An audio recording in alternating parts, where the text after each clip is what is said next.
resolution to the issues at hand. Mbunge wa Kiharu Ndindi Nyoro amekosa kupata nafasi ya kuhudumu kwa mhula wa pili kama mwenyekiti wa kamati ya bunge kuhusu bajeti.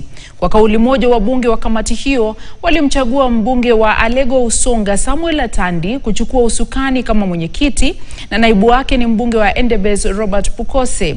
Anaporipoti mwanahabari wa masuala ya siasa Grace Nganga, chama cha ODM kimenufaika zaidi na mabadiliko hayo tangu chama hicho kushirikiana na serikali.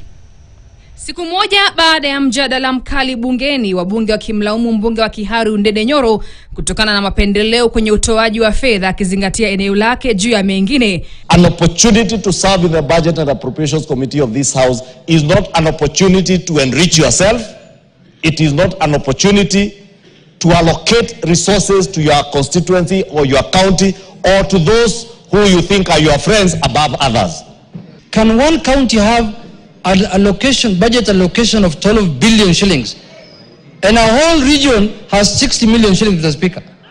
What kind of country are we living in? Mabadiliko yametekelezwa. And pursuant to the provisions of those standing orders, I therefore declare the Honorable Atandi Samuel Onunga duly elected as the chairperson,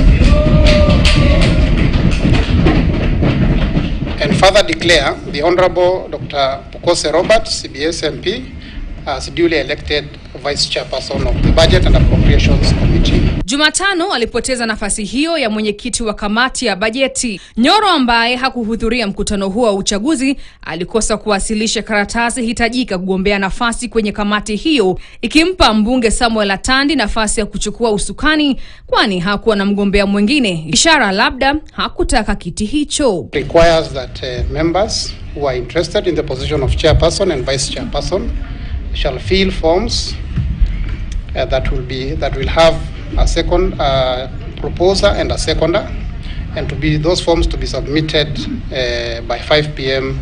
a day prior to the date of the election.